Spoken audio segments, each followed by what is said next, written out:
Hello students, welcome to the SST wonder class. Students, आज हम एक बहुत ही इंटरेस्टिंग क्लास 8 का चैप्टर है फ्रॉम ट्रेड टू टेरिटरी। जिस चैप्टर पे पूरा हमारा डिपेंड करता है कि कैसे ब्रिटिशर्स की शुरुआत हुई यहाँ पे इंडिया में और कैसे आगे हमारा जो था टेरिटरी तक कैसे इनका सफ़र रहा। ट्रेड करने आए थे जो पर्सन यहाँ पे, जो सिर्फ यहाँ पे बिज़नेस करने आए थे, कैसे उन्होंने यहाँ पे आके हमारी पूरी टेरिटरीज़ को कब्जा कर लिया, कैसे उन्होंने हमारे यहाँ के जो किंग्स, हमारे नवाब जो थे, उनके साथ मिलके अपना बिज़नेस साइड पर छोड़ के और हमारे किंग्स, हमारे नवाब रूलर के साथ मिलके हमारे टेरिटरीज़ पे हमारे पॉलिटिकल जो लाइफ थी उस टाइम पर कैसे उसमें इंटरफेयर किया। So let's start this chapter and I hope कि आप लोग उसको ध्यान से सुनेंगे। चैप्टर की शुरुआत होती है औरंगज़ेब से। औरंगज़ेब जो था उस टाइम पे लास्ट पावरफुल मुग़ल रूलर था एंड इनको हम ग्रेट मुग़ल के नाम से भी जाने जाते हैं। आपको ये पता होना चाहिए कि हिस्ट्री में मेडिवल पीरियड में मुग़ल्स को दो पार्ट में डिवाइड किया गया था, great Mughals and later Mughals.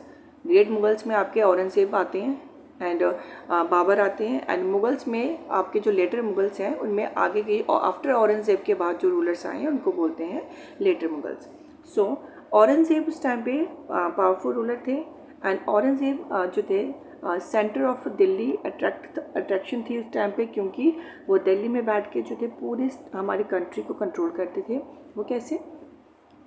Aurangzeb ने हमारी इंडियन जो कंट्री थी उसमें छोटे छोटे राज्यों को डिवाइड किया गया था और हर स्टेट के जो हेड था उनके लिए नवाब को अपॉइंट किया गया था और उन्हीं नवाब को जो है कंट्रोल करते थे कौन? औरंगज़ेब। बट 1707 में जब औरंगज़ेब की डेथ हो गई तो उसके बाद से हमारे जो स्टेट्स थी ये छोटे छोटे रीजनल किंगडम्स में डिवाइड हो गए। ठीक है। औरंगज़ेब के बाद से उनके जो 3 बेटे थे उनकी आपस में जो थी सक्सेशन को लेके फाइट चल रही थी कि कौन अगला हायर्स होगा, कौन आगे जो है राजगद्दी पे बैठेगा, जिसके चलते जो भी पॉलिटिकल फॉर्मेशन थी उस टाइम पर औरंगज़ेब के बाद से वो वैसी नहीं बन पाई जैसे औरंगज़ेब ने उस टाइम पर रखी थी, क्योंकि कहीं ना कहीं जो थी इंस्टेबिलिटी आ गई थी उनकी रूलिंग पावर में। राइट। देन आफ्टर औरंगज़ेब यहाँ पे कोई भी पावरफुल मुग़ल रूलर नहीं था, बट मुग़ल एम्परर जो थे उन्होंने एक अपना सिम्बॉलिकली इम्पॉर्टेंटली जो अपना एक छाप छोड़ी थी औरंगज़ेब ने उस टाइम पे, वो कुछ टाइम तक चला था। लेकिन जब बहादुर शाह ज़फ़र आए थे उस टाइम पर बहादुर शाह ज़फ़र जो था उसको कहीं ना कहीं फोर्सफुली अपना राज्य छोड़ना पड़ा। वो आप आगे पढ़ोगे, जब 1857 की बात आएगी तब आप देखोगे कि कैसे बहादुर शाह ज़फ़र जो थे उनको जो था साइड पर किया गया था। Then East India company comes east. अब ईस्ट इंडिया कंपनी जो थी कैसे आए थे? सो फर्स्ट ऑफ ऑल 1600 में ईस्ट इंडिया कंपनी ने क्वीन थी इंग्लैंड की, क्वीन एलिजाबेथ, जिससे एक चार्टर साइन करवाया था जिसके अकॉर्डिंग जो था कि कोई भी कंट्री जो है कंपनी को, मींस ईस्ट इंडिया कंपनी जो कि ब्रिटिशर्स थे, उनको वो इंडिया में ट्रेड करने से नहीं रोक सकते। और इस चार्टर के अकॉर्डिंग क्या था कि जो ओशियंस था उसको क्रॉस करके वो यहाँ पे आए थे इंडिया में, क्योंकि उस टाइम पे उनको लैंड चाहिए थी, ज़मीन चाहिए थी जहाँ पे वो जो गुड्स हैं उसको सस्ते रेट में, चीपर रेट में उनको ख़रीद सके और हाईर प्राइस में वो अपनी कंट्रीज़ में बेच सके। एंड कंपनी जो थी they did not have to fair competition from other English trading companies, क्योंकि उनको वो किसी दूसरी ट्रेडिंग कंपनी से उनको कोई डर नहीं था, क्योंकि उस टाइम पे मर्सेंटाइल जो ट्रेडिंग कंपनीज थी वो प्रॉफिट में थी। The royal charter however could not prevent other European powers from entering the eastern markets. जो रॉयल चार्टर था, ऑब्वियसली जो क्वीन एलिजाबेथ ने जो चार्टर उनको दिया गया था, उनको उससे कोई भी यूरोपियन पावर जो थी उनको नहीं रोक सकती थी ईस्टर्न मार्केट्स में आने से। ठीक है। देन आपको ये भी पता होना चाहिए कि ब्रिटिशर्स से पहले 1600 से पहले, ब्रिटिशर्स फर्स्ट टाइम नहीं थे जो इंडिया में आए थे। ब्रिटिशर्स से पहले 1600 से पहले 1498 में जो फर्स्ट पर्सन हमारे इंडिया में आया था एज ए ट्रेडर, वो था Vasco D gamma, who was a Portuguese, जो कि एक पुर्तगीज़ पर्सन था, पुर्तगाल से आया था। उसने हमारे ये सी रूट था इसको डिस्कवर किया था। उसके बाद से जो थे बाकी कंट्रीज़ के लोगों ने यहाँ पे आना शुरू किया, क्योंकि जो रूट था, जो रास्ता था, वो डिस्कवर किसने किया था? वास्को डी गामा ने 1498 में। ठीक है। देन वास्को डी गामा जो कि पोर्तुगीज एक्सप्लोरर था, उसने सी रूट को डिस्कवर किया इंडिया में 1498 में। और 17th सेंचुरी में जो डच थे उन्होंने भी अपनी ट्रेडिंग कंपनी अपनी ट्रेड के लिए एक्सप्लोर किया, और वो इंडियन ओशन को क्रॉस करके वो आए थे। और उसके बाद से फ्रेंच ट्रेडर्स आए थे, एंड इसके बाद से हमारी ईस्ट इंडिया कंपनी आए। जब ईस्ट इंडिया कंपनी ब्रिटिशर्स जब यहाँ पे आए, उनको लगा कि वो हमारी वो जो है फर्स्ट पर्सन है, पहली बार जो है वो वही कंपनी है, वही कंट्री है जो इंडिया में आ रही है ट्रेड करने के लिए। और इंडिया में आने का ट्रेड करने का पर्पस क्या था? वो ये था कि इंडिया जो था अपनी स्पाइसेस के लिए जाना जाता था उस टाइम पे, कॉटन मार्केट्स के लिए जाना जाता था उस टाइम पर। और इसीलिए जो थी सभी कंट्रीज़ के जो कंपनीज थी वो यहाँ पे आके ट्रेड करना चाहते थे। बट ब्रिटिशर्स जब यहाँ पे आई, उन्होंने यहाँ पे आके देखा यहाँ तो हमारे से पहले ही बाकी कंट्रीज़ के यहाँ पे कंपनीज आई हुई हैं ट्रेड करने के लिए, तो हमारा इसमें कैसे प्रॉफिट होगा। क्योंकि उस टाइम पे जो इंडियन मर्चेंट्स थे, जो इंडियन ट्रेडर थे उस टाइम पे, वो उन्हीं के साथ ट्रेड करते थे जो उन्हें ज़्यादा प्रॉफिट देता था। एंड ऑब्वियसली हम भी ऐसा करते हैं, जब भी हम कहीं मार्केट में जाते हैं हम वहीं से अपना मटेरियल परचेज़ करते हैं जहाँ से हमें चीज़ें डिस्काउंट में मिले या हमें अपना बजट फ्री हमें अपना सामान मिलता है। तो सेम चीज़ थी, जो इंडियन ट्रेडर्स थे उन्होंने भी जहाँ से उनको स्पाइसेस का अच्छे दामों में उनको प्रॉफिट हो रहा था, वहीं उसी कंट्रीज़ को ये जो अपना गुड्स थे वो सेल करते थे।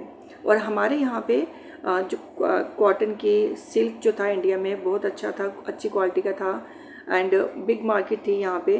पेपर, क्लोव्स, कार्डमम, सिनेमम, उनकी बहुत अच्छी डिमांड थी यहाँ पे। अब यूरोपियन कंपनी जो थी उनमें कंपटीशन हो गया इस चीज़ को लेके कि हम जो है कैसे प्रॉफिट अर्न करें। तो उनको ट्रेडिंग कंपनीज़ को अपने आप को फ्लरिश करने के लिए एक ही रास्ता था, वो था कि कैसे वो एक दूसरे को एलिमिनेट करें। वो एक राइवल कंपटीटर बन गए थे, एक दूसरे को कंपटीशन में लाना उन्होंने शुरू कर दिया था कि कैसे जो है हम सामने वाले को एलिमिनेट कर दें, इस ट्रेड से बाहर कर दें कि हमें जो है प्रॉफिट हो सके। और इसी चीज़ को अपनी मार्केट्स को सिक्योर करते हुए जो थी इनकी बैटल स्टार्ट हो गई कंपनीज़ के बीच में। और 17th और 18th सेंचुरी में उन्होंने क्या किया, एक दूसरे की शिप्स को डुबोना शुरू कर दिया, एक दूसरे की शिप्स पे अटैक करना शुरू कर दिया। जो उनके रूट्स थे, जिस रास्ते से उनकी शिप्स आती जाती थी, वहाँ पे उन्होंने ब्लॉकेट करना शुरू कर दिया। ठीक है। देन जो ट्रेड था was carried on with arms and trading post were protected through fortification. और फिर क्या किया कि हर एक कंपनी जो थी अपने अपने जो पोस्ट थी जहाँ पे उनकी शिप्स होती थी या जहाँ पे वो अपनी फैक्ट्री से लगा के काम करते थे, उसके आगे पीछे वो फोर्टिफिकेशन करना शुरू कर दिया। फोर्टिफिकेशन मीन्स किले बनाना शुरू कर दिया, बाउंड्रीज बनाना शुरू कर दी कि कोई जो है उन पे आके अटैक ना कर ले। और इसी एफर्ट से fortify settlements and carrying on profitable trade also led to intense conflict with local rulers। और जिसकी वजह से उनका लोकल रूलर्स के साथ जो है उनका इशू हो गया। वो कैसे, जहाँ पे वो ट्रेड करते थे, ट्रेड करने तो वो आए थे यहाँ पे एज ए बिजनेसमैन, बट उन्होंने जब अपनी बाउंड्रीज कवर करना शुरू कर दी तो वहाँ के जो लोकल रूलर थे उन्होंने कहा कि आप यहाँ पे बिजनेस करने आए हैं, ठीक है करिए, लेकिन आपको यहाँ पे कोई राइट नहीं है कि वो आप यहाँ पे हमारी ज़मीन पर अपने फोर्ट बनाओ, अपने किले बनाओ। ठीक है। एंड यही company through therefore found it difficult to separate trade from politics. और इसलिए जो कंपनी थी इन्होंने देखा कि कैसे जो है उनको ट्रेड जो है पॉलिटिक्स से दूर रखना है। तो देखते हैं अभी कि आगे क्या होता है कहानी में। ईस्ट इंडिया कंपनी ने फिर क्या किया, सबसे पहले अपना ट्रेड कहाँ शुरू किया, बंगाल में। फर्स्ट फैक्ट्री जो थी इस्टेब्लिश की गई 1651 हुगली में। यहाँ पे आप स्टूडेंट्स देखेंगे ब्रिटिशर्स कब आए यहाँ पे ट्रेड करने के लिए, 1600 में, और फर्स्ट फैक्ट्री कब इस्टेब्लिश हुई, 1651 में। इट मीन्स उनको 51 ईयर्स लग गए यहाँ पे अपना ट्रेड इस्टेब्लिश करने में। और ये एक बेस था कंपनीज के ट्रेड करने का, जिसको जो थी फैक्ट्रीज ऑपरेटर नाम दिया गया। फैक्ट्रीज जो थी उनके पास वेयर हाउस थे जहाँ पे वो गुड्स को एक्सपोर्ट कर सकते थे। गुड्स मीन्स कोई भी वो सामान खरीदते थे उसको गुड्स बोला जाता है, उनको वो एक्सपोर्ट करते थे। एक्सपोर्ट मतलब यहाँ से जो सामान थे उनको सस्ते दामों में ख़रीदते थे और उसको बाहर जाके अपनी कंट्रीज़ में उसको हायर प्राइस में बेचते थे। और यहीं फैक्ट्रीज़ में जहाँ पे वो अपने गुड्स को स्टोर करके रखते थे, और अपनी जो कंपनी ने जहाँ पे फैक्ट्रीज़ बनाई थी वहाँ पे कंपनी के ऑफिशियल्स होते थे। लाइक जैसे अभी हम जैसे मार्केट्स में जाते हैं वहाँ पे उनका सेलिंग पर्सन कोई और होता है, उनका मैनेजर कोई होता है, तो सेम वैसे ही था जो वहाँ पर उन्होंने एक फैक्ट्री इस्टेब्लिश की थी, हर एक का जो था एक उनका ऑफिशियल जो थे उनके सेट किए गए थे। जैसे जैसे ट्रेड एक्सपेंड होता गया, जो कंपनी जो थी उन्होंने क्या किया, मर्चेंट्स और ट्रेडर जो थे उनको भी फैक्ट्री के पास और ज़्यादा जो है परसुएट करने लगे और ज़्यादा उनको बढ़ाने लगे। 1696 में उन्होंने क्या किया, बिल्डिंग बनाना शुरू कर दिया, किले बनाना शुरू कर दिए, जिसकी वजह से उन्होंने क्या किया, क्योंकि उनको लैंड चाहिए थी, ज़मीन चाहिए थी, और कहीं ना कहीं अगर कोई और रूलर जो है उनको वहाँ पे रोक टोक ना करे, तो उन्होंने क्या किया 1696 में 1696 के 2 साल बाद उन्होंने एक मुग़ल ऑफिशियल्स था उसको ब्राइब दिया, मतलब उसको रिश्वत दी कि वो जो है कंपनी को ज़मींदारी राइट से ओवर 3 विलेजेस कि उन्होंने कि कोई पर्सन उनको यहाँ पे रोक टोक ना करे, तो इसलिए उन्होंने जो उस टाइम पे मुग़ल ऑफिशियल्स थे उनको रिश्वत देने की कोशिश की। उनको ये कहा कि हमें जो है 3 गांव की कंपनी की ज़मींदारी राइट्स दी जाए।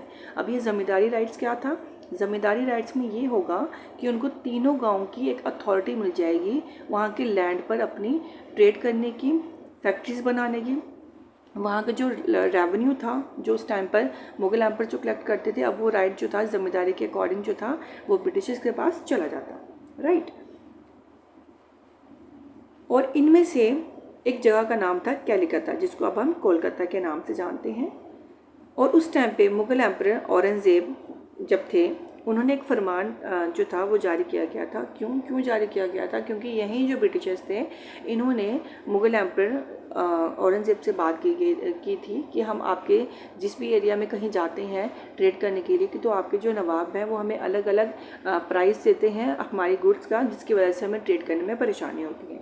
तो मुग़ल एम्पर जो औरंगज़ेब था उसने करप्शन को दूर करने के लिए एक फरमान जारी किया था, जिसके अकॉर्डिंग ये कहा गया था कि कंपनी को राइट दिया जाएगा ट्रेड का ड्यूटी फ्री, मीन्स कि वो यहाँ पे ट्रेड करेंगे और उनसे कोई भी जो है टैक्स नहीं लेगा, जहाँ भी वो अपना कोई ट्रेड कर रहे हैं वहाँ से उनसे कोई रेवेन्यू नहीं लेगा।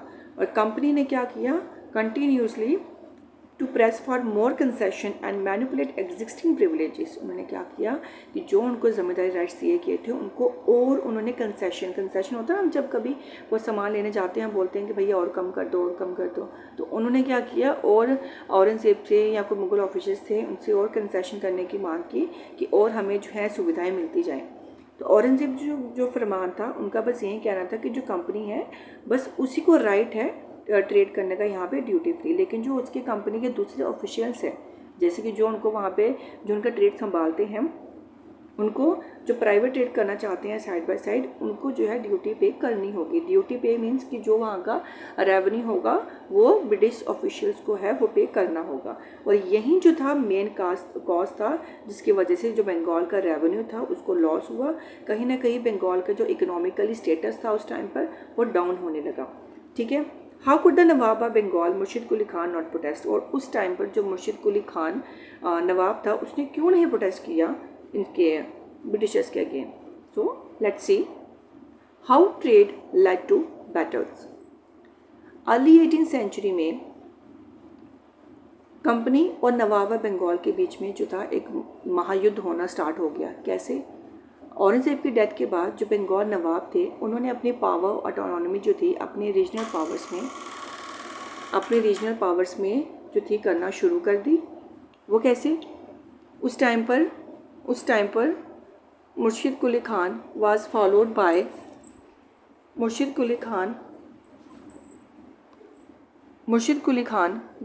Followed by Alivardi Khan and the Sirajuddaulah as the nawab of Bengal. Murshid Quli Khan के बाद जो थे अलवारदी खान आया और अलवारदी खान के बाद कौन आया, Sirajuddaulah, and who was the nawab of Bengal at that time. उस टाइम पर ये तीनों जो थे अपने आप को स्ट्रॉन्ग रूलर मानते थे और इन तीनों ने क्या किया, रिफ्यूज़ कर दिया, मना कर दिया कि कंपनी को कोई भी कंसेशन नहीं दी जाएगी, कोई भी डिमांड जो है उनकी फुलफिल नहीं की जाएगी, और कंपनीज़ को जो है राइट है अगर यहाँ पे ट्रेड करने का तो उनको यहाँ पे रेवेन्यू भी पे करना पड़ेगा, ड्यूटीज़ भी देनी पड़ेगी, उनको टैक्स देना पड़ेगा। Denied it any right to mint coins and stopped it from extended fortification. उनको ये भी कहा गया कि आप जो है यहाँ पे कोई भी फोर्टिफिकेशन नहीं कर सकते, आप यहाँ पे ट्रेड करने आए हैं ट्रेड करिए, but you have no right that you can build your forts here, कि आपको कोई भी राइट नहीं है कि आप यहाँ पे अपना फोर्टिफिकेशन करें, ठीक है। Accusing the company of dissent they claim that the company was depriving the Bengal government of huge amount of revenue, जिसकी वजह से क्या हुआ, कंपनी ने जब ये पे करने से मना कर दिया तो बंगाल को बहुत लॉस हुआ रेवेन्यू में, जिसकी वजह से जो नवाब थे उनकी अथॉरिटी जो थी कहीं ना कहीं उनको लग रहा कि अब ये हमारी बात नहीं मान रही है, हमसे ये अपने आप को सुप्रीम मानते हैं, क्योंकि उन्होंने टैक्स पे करने से मना कर दिया था और वो डिसरिस्पेक्टफुल लेटर्स लिखते थे वहाँ के नवाब के बारे में, और कहीं ना कहीं उनको अपने स्टेट्समैन्स के थ्रू जो है वहाँ के नवाब को ह्यूमिलेट करते थे, जो कि उन नवाब को पसंद नहीं था।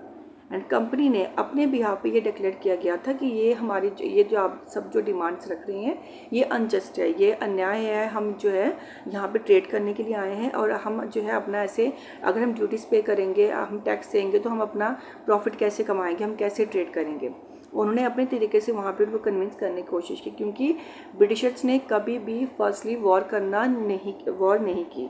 उन्होंने जहाँ पे हो सका था उन्होंने बात करने की कोशिश की, उन्होंने पेशेंस रखे, तभी जाके वो आगे जाके वो इतनी देर तक यहाँ पे रह पाए हैं। उन्होंने फर्स्टली कभी भी ब्रिटिशर्स ने वॉर स्टार्ट नहीं की है, पहले उन्होंने पॉलिटिशियंस के थ्रू, इकोनॉमिकली थ्रू किंग्स को बहला फुसला के किसी तरह से अपने जाल में फंसाने की कोशिश करके जो है कोशिश की कि हमारी बात मान ली जाए। लेकिन जब उनकी बात नहीं मानी गई तो अल्टीमेटली जो था कन्फ्लिक्ट जो था दोनों पार्टीज में स्टार्ट हुआ, दैट इज़ ब्रिटिशर्स और सिराजुद्दौला के बीच में। एंड हिस्ट्री की ब्रिटिशर्स के टाइम ब्रिटिशर्स और इंडिया की जो फर्स्ट बैटल को कहा जाती है हिस्ट्री में, that was the battle of Plassey, जो कि 1757 में की गई थी सिराजुद्दौला और ब्रिटिश ईस्ट इंडिया कंपनी के बीच में। सो गाइस, आई थिंक आप सबको अभी तक का जो मैंने आपको पढ़ाया, अभी समझाया, आपको समझ आया होगा। सो बैटल ऑफ प्लासी में आगे क्या हुआ, अगर और इंटरेस्टिंग तरीके से जानने के लिए आप जानना चाहते हैं तो मेरी नेक्स्ट क्लास के साथ ज़रूर जुड़िएगा। So thank you and keep watching SST Wonders।